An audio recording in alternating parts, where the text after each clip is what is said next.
Welcome to the world of science fiction. Don't forget to like and subscribe so you don't miss new stories. Enjoy the listening. James gripped the controls of his single-pilot craft, his knuckles white as he navigated the turbulent atmosphere of Laminia. The planet's swirling purple clouds obscured his view, and warning alarms blared throughout the cockpit. "Come on, baby," he muttered, wrestling with the stick. "Just a little further." A violent shudder rocked the ship. James's head slammed against the headrest and he tasted blood. The craft spiraled out of control, plummeting towards the surface below. "Mayday! Mayday!" he shouted into his comm. "This is Agent James Hawthorne. My ship is going down on Laminia. Coordinates." The transmission cut off as the ship smashed into the planet's surface. Everything went black. When James regained consciousness, his first sensation was pain. His head throbbed and every breath sent daggers through his ribs. He blinked, trying to focus his blurry vision. Lush purple foliage surrounded him. The twisted wreckage of his ship lay scattered across a small clearing. As his eyes adjusted to the dim light filtering through the dense canopy, James froze. He wasn't alone. A group of women stood at the edge of the clearing, watching him with curious eyes.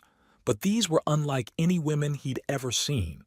Their skin was a deep, shimmering blue, and they moved with an otherworldly grace. One of them stepped forward. She was tall and statuesque, with piercing silver eyes and long hair the color of starlight. When she spoke, her voice was melodic, yet authoritative. "Welcome to Laminia, traveler. I am Azura, leader of the Cerulean Sisterhood." James struggled to sit up, wincing at the pain in his ribs. "I'm James," he managed, his voice hoarse. "My ship. There was an accident."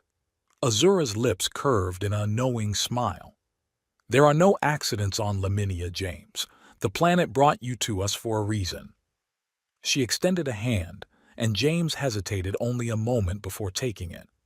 Her skin was cool and smooth against his. "Come," Azura said. "We will tend to your wounds and show you the wonders of our world." As they led him through the dense jungle, James's mind raced. This wasn't how his mission was supposed to go. He was here to investigate the disappearance of the previous expedition, not to fraternize with the locals. But maybe this was his chance to gather intel. The jungle opened up into a clearing, revealing a breathtaking vista. A city of crystalline spires rose before them, shimmering in the purple light.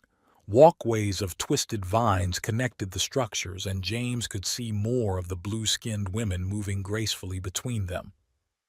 "Welcome to our home," Azura said, her voice filled with pride. James's eyes widened. "It's incredible," he breathed, momentarily forgetting his mission in the face of such alien beauty. Azura led him to one of the crystal spires. Inside, the walls seemed to pulse with an inner light. James was guided to a soft bed of what looked like living moss. "Rest now," Azura said. "When you've recovered, we'll show you the true wonders of Laminia." James wanted to protest, to ask questions, but exhaustion overtook him. He sank into the moss, and darkness claimed him once more. He awoke to the sound of soft singing. A young woman sat beside his bed, her blue skin a shade lighter than Azura's. She held a small vial filled with a glowing purple liquid. "You're awake," she said, her voice lilting and musical. "I'm Lyra. Azura asked me to tend to you." James sat up, surprised to find the pain in his ribs had subsided. "What is that?" he asked, nodding towards the vial. Lyra's eyes sparkled. "This is the essence of Laminia itself. We call it Nectar. It has remarkable properties." She uncorked the vial, and a sweet, intoxicating aroma filled the air. James felt his head swim. "I don't think," he began, but Lyra pressed a finger to his lips. "Trust me," she whispered, her face inches from his. "Just a taste." Before James could protest further, she tipped the vial to his lips. The liquid was cool and sweet, unlike anything he'd ever tasted. As it slid down his throat, warmth bloomed in his chest, spreading throughout his body. Colors seemed to intensify. The crystal walls pulsed with vibrant energy. James could hear the beating of Lyra's heart, smell the exotic flowers blooming outside. What, what is this? He gasped. Lyra's laugh was like tinkling bells. It's life, James. Pure, distilled life. She leaned in close, her lips brushing his ear. And there's so much more to experience. James's training screamed at him to pull back, to focus on his mission. But the nectar sang in his veins, awakening desires he'd never known existed. Lyra took his hand, pulling him to his feet. Come. Azura is waiting. She led him through winding crystal corridors. James marveled at how steady he felt, how alive. The nectar seemed to have healed his injuries completely. They emerged onto a wide platform overlooking the jungle. Azura stood at its edge, her silver hair billowing in the breeze. She turned as they approached, her eyes glowing with an inner light. "James," she purred, "I trust you're feeling better?" He nodded, struggling to find words. The nectar heightened every sensation, making it hard to focus. "Good," Azura said. She gestured to the vista before them. "What do you see?" James looked out over the alien landscape. The purple foliage stretched as far as the eye could see, broken only by glittering crystal spires. In the distance, a range of mountains shimmered like mirages.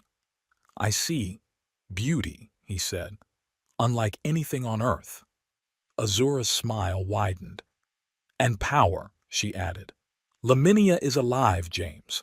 The nectar is its lifeblood, and we are its caretakers." She turned to face him fully, her silver eyes boring into his. "Why are you really here, James?" The question cut through the haze of the nectar. James tensed, his hand instinctively moving towards the concealed weapon at his hip. Azura laughed, the sound both beautiful and dangerous. "Oh, don't worry. We have no quarrel with your people. In fact, we welcome the last group that came here with open arms." James's eyes narrowed. The missing expedition. What happened to them? "They're here," Azura said simply, "living among us, experiencing the fullness of life that only Laminia can offer." She stepped closer, her scent overwhelming him. "You could join them, James. Leave behind the constraints of your world and embrace true freedom." James's mind reeled. This was his chance to complete his mission, to uncover the truth. But the nectar clouded his thoughts, making the offer tempting beyond reason. I need time to think," he managed. Azura nodded, seemingly unsurprised. "Of course. Lyra will show you to your quarters. Rest, explore our city. When you're ready, we'll talk more." As Lyra led him away, James caught sight of another woman watching from the shadows. Unlike the others, her expression was guarded, almost rebellious. "Who's that?" he asked Lyra. She glanced over her shoulder. "Oh, that's Carrie. Don't mind her. She's different." Something in Lyra's tone piqued James's interest. As they walked away, he couldn't shake the feeling that Carrie might be the key to unraveling the mysteries of Laminia. In his quarters, a spacious crystal chamber with a view of the jungle, James paced restlessly. The effects of the nectar were fading, leaving him clear-headed but craving more. He needed to focus. The missing expedition, the true nature of the nectar, the secrets Azura was hiding. He had to uncover it all. But every time he closed his eyes, he saw Azura's mesmerizing gaze, felt Lyra's cool touch. A soft knock at the door interrupted his thoughts. James tensed, ready for anything. "Come in," he called. The door opened, revealing the woman he'd seen earlier, Carrie. Up close, he could see that her blue skin was marked with intricate silver patterns. Her eyes, a startling shade of violet, regarded him warily. "You're the outsider," she said. It wasn't a question. James nodded. And you're the one who doesn't quite fit in here. A ghost of a smile flickered across Carrie's face. Perceptive. Maybe there's hope for you yet. She glanced over her shoulder before stepping into the room, closing the door behind her. Listen carefully, she said, her voice low and urgent. Everything is not as it seems here. The Nectar, the sisterhood, it's all part of something bigger. James's pulse quickened. This was what he'd been waiting for. Tell me more. Carrie's eyes locked with his. I can't, not here. Meet me at the edge of the crystal forest when the third moon rises. Come alone and don't drink any more nectar. Before James could respond, she was gone, slipping out of the room like a shadow. He stood there, his mind racing. This was his chance to uncover the truth, to complete his mission. But as the memory of the nectar's effects lingered in his veins, a treacherous part of him wondered if he even wanted to leave this paradise. As night fell over Laminia, James stared out at the alien landscape. The jungle glowed with bioluminescent life, and 3 moons hung in the sky like precious gems. He had a choice to make: follow Carrie into the unknown, or lose himself in the intoxicating embrace of the cerulean sisterhood. With a deep breath, James made his decision. He slipped out of his quarters, moving silently through the crystal corridors. As he reached the edge of the city, he cast one last glance back at the shimmering spires. Then, steeling himself, he plunged into the glowing jungle, towards whatever secrets awaited him in the heart of Laminia. The bioluminescent jungle pulsed with alien life as James made his way through the undergrowth. His heart raced, every rustle and chirp setting his nerves on edge. The effects of the nectar were fading, leaving him with a gnawing emptiness he struggled to ignore. A flash of movement caught his eye. Carrie emerged from the shadows, her silver markings glowing softly in the darkness. "You came," she said, relief evident in her voice. "I wasn't sure you would." James studied her face, searching for any sign of deception. "I want answers," he said firmly. "What's really going on here?" Carrie glanced over her shoulder before leading him deeper into the jungle. "The nectar isn't just a drug," she whispered. "It's alive, sentient, and it's using us." James's mind reeled. Using you? How? They reached a small clearing and Carrie turned to face him. "The nectar needs hosts to reproduce. It alters our biology, makes us crave it. The more we consume, the more we produce." A chill ran down James's spine as the implications sank in. And the missing expedition? Carrie's eyes darkened. "They're still here, but they're not themselves anymore. The nectar, it's taken over completely." Before James could respond, a distant sound echoed through the jungle, rhythmic drumming and haunting melodies. "The midnight ritual," Carrie hissed. "We have to go back. If they notice we're missing." They hurried back towards the Crystal City. As they neared the edge of the jungle, Carrie grabbed James's arm. "Be careful," she warned. "Azura suspects you're not what you seem. Don't let your guard down." With that, she melted back into the shadows, leaving James to face the seductive danger of the cerulean sisterhood alone. The central plaza of the Crystal City was alive with movement and music. Dozens of blue-skinned women danced in intricate patterns, their bodies gleaming with sweat and traces of nectar. At the center stood Azura, her silver hair flowing like liquid starlight as she led the ritual. James slipped into the crowd, his heart pounding. He could feel the nectar calling to him, promising bliss and oblivion. Azura's eyes locked onto his, and a knowing smile curved her lips. "James," she purred, her voice carrying over the music. "Come, join us." He stepped forward, every instinct screaming at him to run. But he had a mission to complete, secrets to uncover. He had to play along. Azura pressed a crystal goblet into his hand, filled with glowing nectar. "Drink," she commanded. "Let Laminia embrace you fully." James hesitated for a fraction of a second before raising the goblet to his lips. The nectar hit his system like lightning, setting every nerve ending alight. Colors intensified, sounds became music, and the boundaries of his body seemed to dissolve. He found himself moving with the dancers, lost in the rhythm and the rush.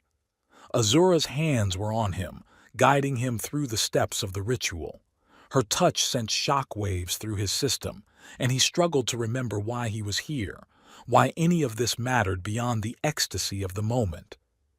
Through the haze, he caught glimpses of Carrie watching from the edge of the plaza. Her expression was a mix of longing and fear, and it anchored him, reminding him of the danger lurking beneath the surface of this paradise. As the ritual reached its crescendo, Azura pulled James close.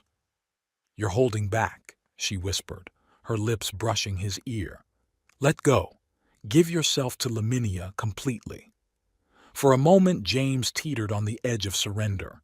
It would be so easy to let go, to lose himself in the nectar and the beauty of this world. But the memory of his mission, of the missing expedition, cut through the fog. "I can't," he gasped, pulling away. I'm not ready." Azura's eyes narrowed, a flash of suspicion crossing her face. "Very well," she said coolly. "Perhaps you need more time to acclimate." As the ritual wound down, James stumbled back to his quarters, his mind reeling from the nectar and the close call. He collapsed onto the living moss bed, images of the dance and Azura's piercing gaze swirling through his thoughts. A soft knock roused him from his stupor. Carrie slipped into the room, her face etched with concern. "Are you all right?" she asked, kneeling beside him. "I saw what happened during the ritual." James groaned, pushing himself up. "I nearly lost myself out there. This nectar, it's more powerful than I imagined." Carrie nodded grimly. "That's why we have to act fast. I've found something, evidence of your missing expedition, but it's dangerous. Are you sure you want to know?" James met her gaze, steeling himself. "Show me."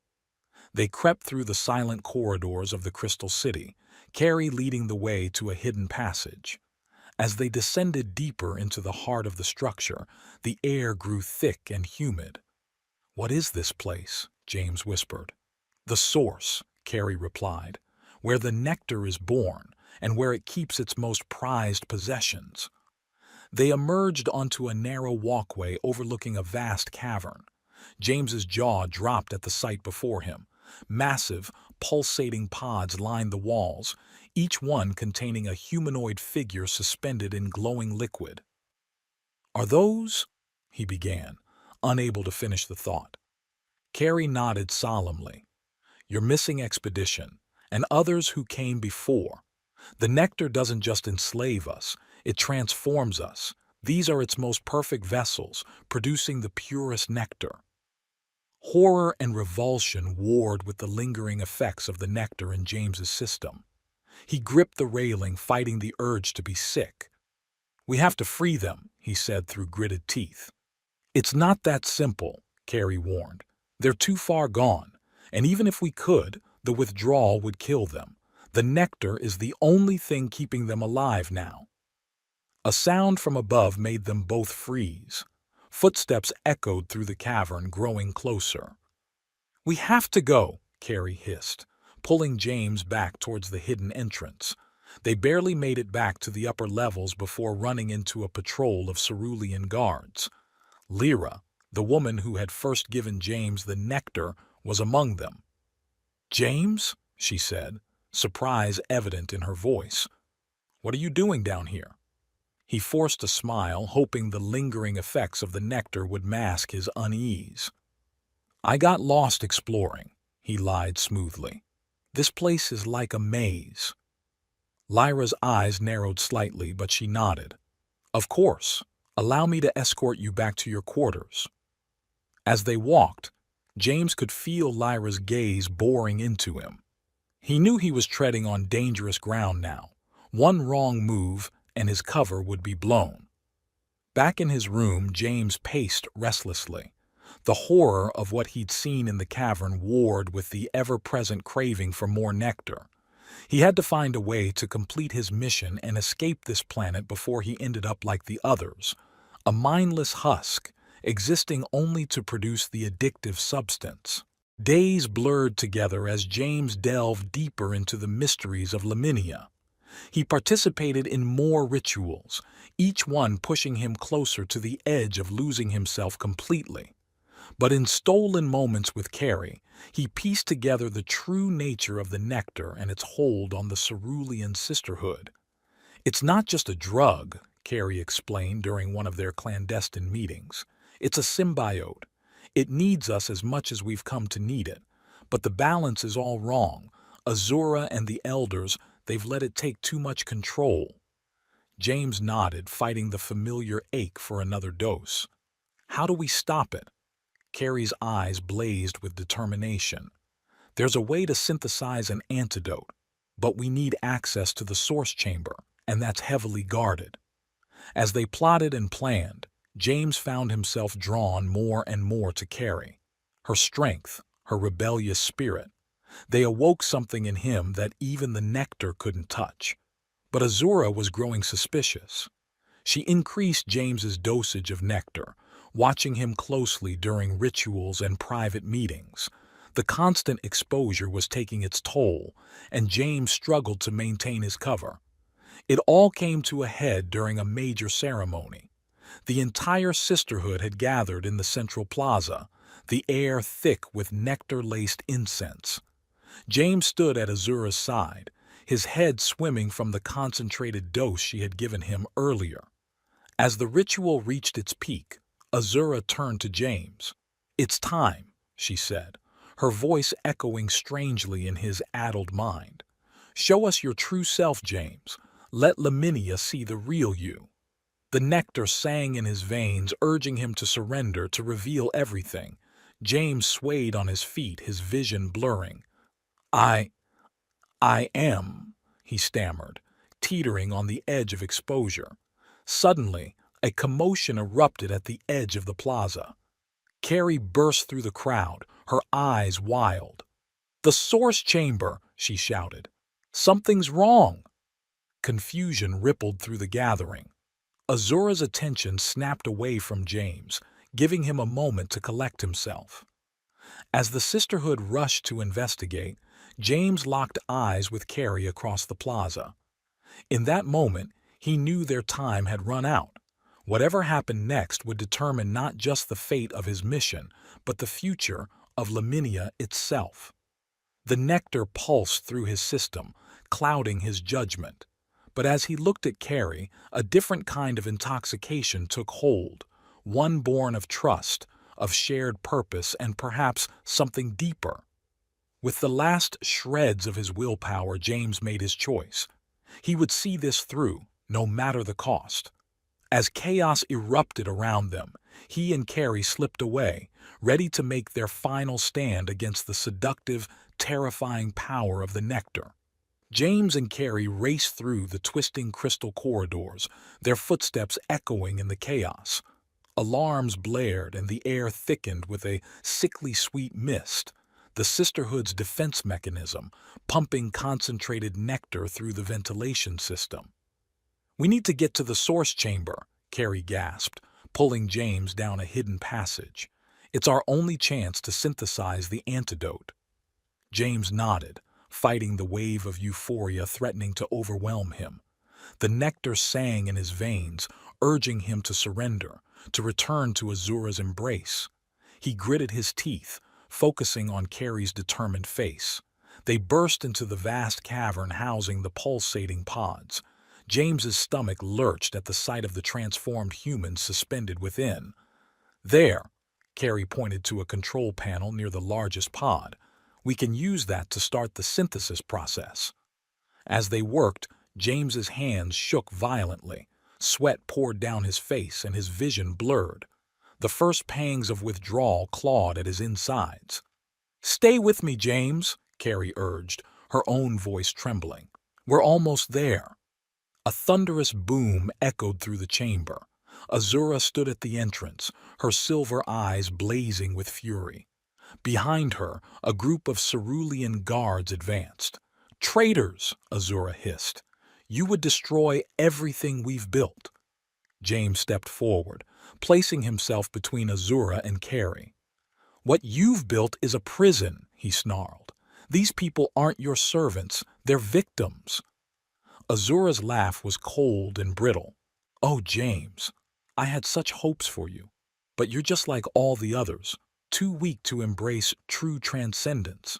She raised her hand, a vial of pure, concentrated nectar gleaming between her fingers. "One last chance. Drink, and all will be forgiven." For a moment, James wavered. The craving was almost unbearable. But then he felt Carrie's hand on his arm, grounding him. "No," he said firmly. "It's over, Azura." With a snarl of rage, Azura lunged forward. James barely managed to dodge her attack, the vial of nectar shattering on the floor. The concentrated liquid hissed and steamed, eating through the crystal surface. Chaos erupted. Guards clashed with the newly awakened pod dwellers, while James and Azura grappled at the edge of a precipice. Carrie worked frantically at the control panel, racing to complete the antidote synthesis. James's strength was fading fast. Withdrawal ravaged his body, and Azura's nectar-enhanced power was overwhelming. She pinned him to the ground, her hands wrapping around his throat. "You could have been a god," she hissed. "Now you'll die a pathetic human." Spots danced in James's vision. He clawed weakly at Azura's arms, his lungs burning for air. Just as darkness began to close in, a familiar voice cut through the fog. "James, catch!" Carrie's voice. Something small and cool pressed into his hand. With the last of his strength, James brought the object to his lips and bit down hard. Bitter liquid flooded his mouth. For a moment, nothing happened. Then, like a tidal wave, clarity crashed over him. The fog of addiction lifted, leaving his mind sharp and focused. With a surge of renewed strength, James threw Azura off. She stumbled back, shock and fear replacing the maniacal gleam in her eyes. "What have you done?" she shrieked. James stood, his body trembling but his resolve unshakable. "We've freed ourselves," he said.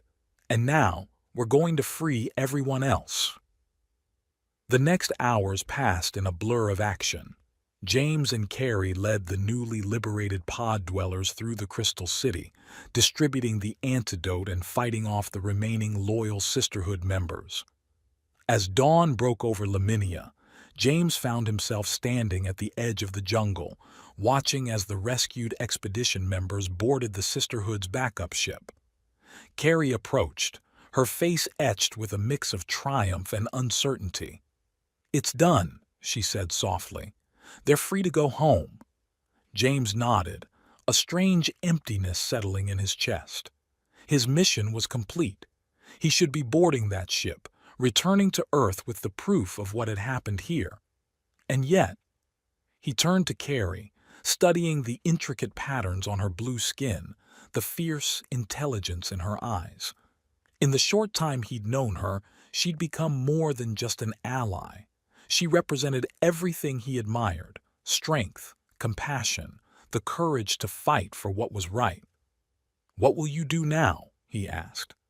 Carrie's gaze swept over the crystal spires of the city. "There's so much work to be done. The Sisterhood is in chaos. Someone needs to help rebuild, to find a way to coexist with the nectar without being enslaved by it." James took a deep breath, his decision crystallizing. "Then I'm staying," he said firmly. Carrie's eyes widened. "What? But your mission, your life on Earth?" James shook his head. "My mission was to uncover the truth and help these people. That job's not finished yet." He reached out, taking Carrie's hand in his. "Besides, I think I've found something here worth fighting for." A slow smile spread across Carrie's face. She squeezed his hand, her touch sending a thrill through him that no amount of nectar could match. "It won't be easy," she warned. "We'll be facing resistance from those who still cling to the old ways." James grinned. When has anything worthwhile ever been easy? As the ship lifted off, carrying the rescued expedition members back to Earth, James and Carrie turned towards the Crystal City. The first rays of Laminia's alien sun painted the spires in shades of lavender and gold, a new dawn for a world on the brink of change. In the months that followed, James and Carrie worked tirelessly to reshape Laminian society. They faced opposition from die-hard Nectar addicts and those who feared change, but slowly, a new balance emerged. James's Earth knowledge combined with Carrie's understanding of Laminian biology led to breakthroughs in Nectar research. They developed safer, non-addictive versions that could be used for healing and enhancing natural abilities without the risk of enslavement. The Crystal City transformed. The oppressive hierarchy of the sisterhood gave way to a more egalitarian structure. The Source Chamber, once a place of horror, became a carefully regulated research facility, its power harnessed for the benefit of all. One evening, as twin moons rose over the jungle canopy, James and Carrie stood on a balcony overlooking their changed world. "Do you ever regret staying?" Carrie asked, her head resting on James's shoulder. He smiled, running his fingers along the familiar patterns of her skin. "Not for a second," he replied, "though I do miss pizza sometimes." Carrie laughed, the sound as melodious as ever. "We'll have to work on synthesizing that next." James turned to face her, marveling at how far they'd come. The woman before him was no longer the frightened rebel he'd first met, but a confident leader, respected by all of Laminia. "I love you," he said simply. It wasn't the first time he'd said those words, but they never lost their power. Carrie's eyes sparkled. "I love you too, my Earthman." As they kissed, James felt a familiar warmth spread through him. But this wasn't the artificial high of the nectar. This was something real, something earned through struggle and sacrifice and shared purpose. He'd come to Laminia as a spy, seeking to uncover its secrets. Instead, he'd found a home, a cause worth fighting for, and a love that transcended worlds. The jungle pulsed with bioluminescent life below them, a reminder of the beauty and danger that still existed on this alien world. But as James held Carrie close, he knew that whatever challenges lay ahead, they would face them together. The Nectar's song still echoed faintly in the distance, a reminder of the power that had once held this world in thrall. But now it was just one note in a greater symphony, the sound of a planet and its people, awakening to new possibilities. James took a deep breath, savoring the sweet, alien air of his adopted home. The future stretched out before them, as vast and unexplored as the star-filled sky above. And he couldn't wait to see what wonders it held.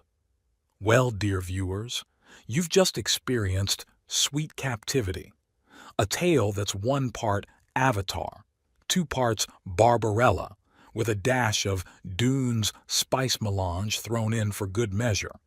If this story has left you feeling a bit stimulated, might we suggest a cold shower or perhaps a viewing of C-SPAN to bring you back down to Earth?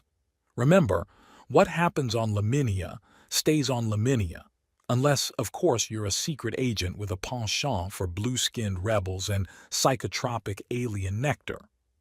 In that case, you might want to check your employment contract for the Intergalactic Fraternization Clause. We hope you enjoyed this journey through the cosmos, where the aliens are sexy, the plants are sexier, and consent is thankfully still very much a thing. Now, if you'll excuse us, we're off to pitch 50 Shades of Blue to James Cameron. Stay groovy, Space Cats!